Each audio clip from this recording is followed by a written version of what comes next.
Let's jump right into this explainer, because today we're transporting ourselves to a destination that honestly feels impossible. It's a place where gravity just seems to have been completely defied by human ingenuity.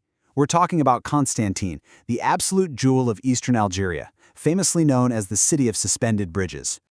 Now, the core mystery of Constantine is wild. It isn't just built near a cliff. No, this city is literally perched right on top of a massive limestone plateau that is completely separated from the surrounding landscape. Just picture it. A giant block of stone rising straight up out of the earth, totally disconnected from the hills around it. So you got to ask yourself, how do people even live there? How did a whole civilization take root on an isolated rock? To really wrap your head around the sheer scale of this, think about the number 175. That's the terrifying, dizzying 175-meter drop of the Rummel River Gorge. This deep, natural trench basically slices right through the earth beneath the city, wrapping around the plateau to create this staggering, plunging valley. It's the kind of landscape that is equally terrifying and breathtakingly beautiful. So, here's our agenda for today's explainer. We'll start with the city on a rock, move on to the suspended bridges, go from Sirte to Constantine, explore the palace of Ahmed Bey, and finally wrap up with the soul of Malouf. Starting with Section 1, the city on a rock. Geography is destiny. You see, this dramatic, formidable landscape completely dictated Constantine's fate. Sitting way up there on a 649-meter-high limestone plateau, the city is geographically isolated by that plunging gorge we just talked about. And for thousands of years, military commanders looked at this rock and saw the absolute ultimate prize. It was a natural, almost impregnable fortress. I mean, it barely even needed walls because the earth itself provided the defense. Moving to Section 2, the suspended bridges. Engineering gravity. Now, to actually live on a split rock, you have to find a way across, right? Because of these perilous gaps, Constantine is universally known as the city of suspended bridges. It actually features 7 major bridges, but 4 of them are truly iconic. First, you've got the Sidi Rasht. It's this massive stone structure holding the record as one of the highest stone bridges in the world, held up by 27 towering arches. Then there's the Mela Slimane. That one's a narrow, slightly swaying 15-meter pedestrian walkway, definitely not for the faint of heart. After that is Bab el-Kantara, sitting right on the oldest ancient connection point. And finally, the absolute crown jewel, the Sidi Emsid. The stats for the Sidi Emsid Bridge are just spectacular. It hangs a terrifying 175 meters above the valley floor and stretches 186 meters across. Built by French engineers between 1909 and 1912, it really does look like a delicate rope suspended right in the sky. Actually, that's exactly why locals often call it the Rope Bridge. And since it connects near the local hospital, you might also hear it called the Hospital Bridge. It is literally an architectural triumph that engineers gravity. All right, Section 3, from Sirte to Constantine, the fortress of history. So let's zoom out a bit. For centuries, this city bridged vastly different eras. Long before it was called Constantine, it was known as Sirte. That was the flourishing capital of the ancient Numidian kingdom under King Massinissa way back around 300 BC. Fast forward to 313 AD, and the Roman Emperor Constantine the Great steps in, rebuilds the city, and, well, that's how it got its current name. Jump forward again to the modern era, and we hit the devastating 1837 French siege. You see, empires figured out pretty early on that whoever controlled the rock controlled the entire region. That 1837 siege was a hugely pivotal moment. Remember those near-impregnable geographic defenses we talked about? Well, despite all of that, French forces managed to breach the walls after fierce, incredibly brutal street-to-street fighting.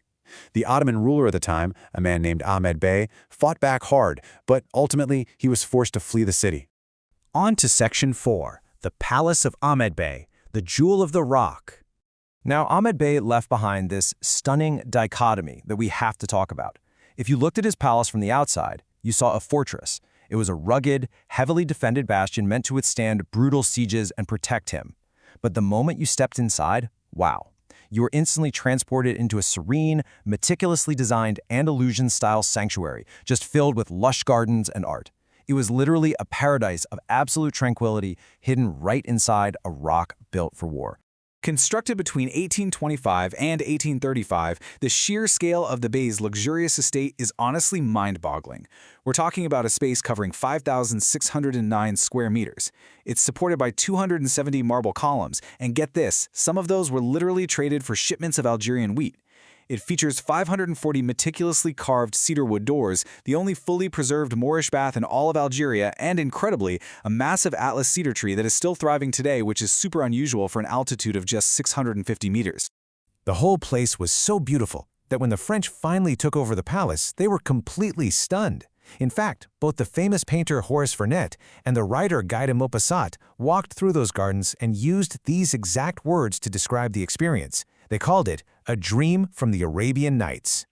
But wait, perhaps the most incredible feature is the artwork. There are 2,000 square meters of vibrant frescoes decorating the palace walls. And the art just pretty patterns. They actually depict Ahmed Bey's epic travels across the Mediterranean to Algiers, Istanbul, Cairo, and Mecca. The sheer scale is amazing. They feature 44 flags, 69 minarets, and dozens of ships, all captured in incredible detail. So, how did these massive frescoes actually get painted? Well, there's this really humorous local legend about it. Think of it as a 3-step survival guide. Step 1, get imprisoned in the city's jails. Step 2, pretend to be an artist when the Bey suddenly demands someone to paint the palace. Step 3, paint 2,000 square meters of frescoes to avoid 25 lashes and win your freedom.